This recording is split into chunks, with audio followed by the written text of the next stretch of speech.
I have found something that shows us all exactly where the game of bowling is heading, and pretty much confirms what the real future of the game is. And it involves this tournament on your screen right now. Over the last week, the European Youth Bowling Championships have been taking place in Vienna, Austria. These championships have been held since 1972, and they were held once every 2 years until 2004, when they started to take place every year. The championships are held in a different venue throughout Europe each year, and it has been hosted in Vienna several times, most recently in 2019. Essentially, this championship brings together the very best junior bowlers in Europe. When I was looking at the results for this year's tournament, I came across a very interesting section on their website. It included a page for statistics, and I wanted to share this with you, as I think it says a great deal about where the game of bowling is right now.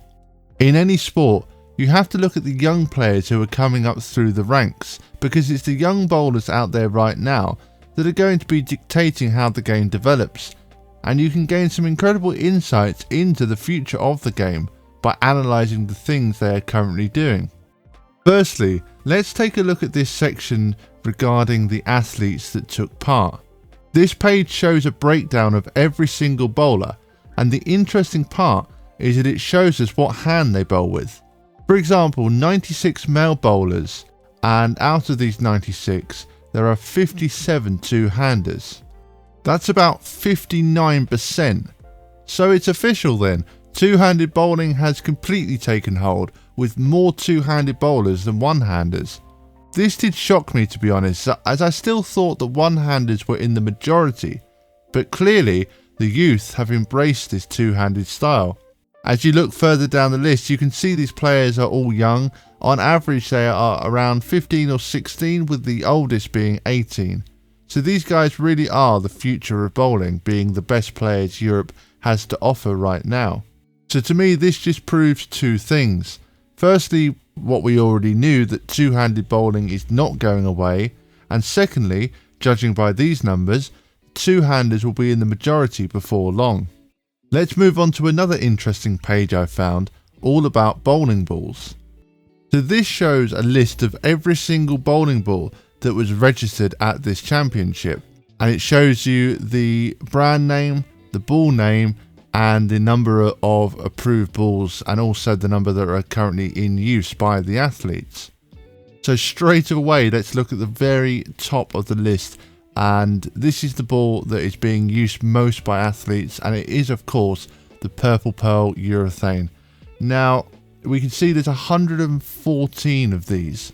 This is staggering. I mean, we know that urethane is dominant right now, but when you see it written down like this and you see actual kind of proof in front of you, that you can actually start to see just how big the disparity is now between urethane and reactive balls. So we look down, we've got 114 purple pearl hammers. Then the next on the list is the T-zone, which is obviously a plastic spare ball. Then we go down to number 3 on the list, which is a purple hammer. Then pitch black, then the purple reactive. So essentially the top 3 are urethane, and it's not even close, right? 114 purple pearls, 29 purple hammers, 24 pitch blacks. We have to go down basically to sort of 5th on the list, where we've got phase 2, but there's only 21 of these. So you look at how far urethane is, right, in terms of everybody's using it. If you look at the number of athletes that are actually, I should try and work out how many athletes are using urethane, but I'd say it's the majority, right? Judging by this, pretty much everyone has got a urethane in their bag. So again, this just shows how dominant urethane has become, because you look at the rest of the reactive balls, and there are a few new ones as well, but as you scroll down the list, there are a number of pretty old balls. I mean, I noticed like the Virtual Gravity Nano, and you look, there was a few like new balls on the list as well, that literally there's one person who's got one of the new releases. For example, the One Remix. That surprised me. There's only one of those that have been registered. But the One Remix is a great ball, and you would expect quite a few more players to have something like that. But no, pretty much all there is urethane. But I will leave a link to this page and to the website in the link in the description below, because it's quite interesting just seeing all of the different balls. There's a whole mix as you go down the list, and you can see some real classics on here as well.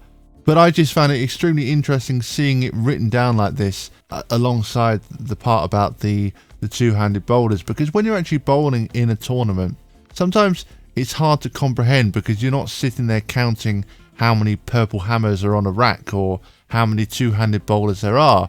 So sometimes it's hard to gauge the numbers, right? But when you see the stats laid out like this, you realize just how dominant both two-handed bowling and urethanes are right now.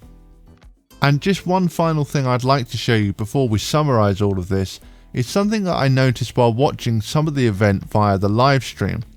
I saw a few of the two-handed bowlers, mainly from Sweden, sparing some shots using a backup two-handed technique. So you can see this on the screen right now by what I mean by this. Here we have a right-hander who's a two-hander, and you can see that for any spare on the right side of the lane, such as a 10-pin, they are throwing a backup ball. This is just something I found quite interesting, as it's not something I've really seen many two-handers do regularly. And these players seem to be doing this for all of their spares, and it made me wonder if this is perhaps another trend that other two-handers will start to jump on. So let's sum this up to see what we can learn in this video. Essentially, it's clear that two-handed bowling is dominating the game, and there's no debating that when you look at the stats of the amount of two-handers compared to one-handers.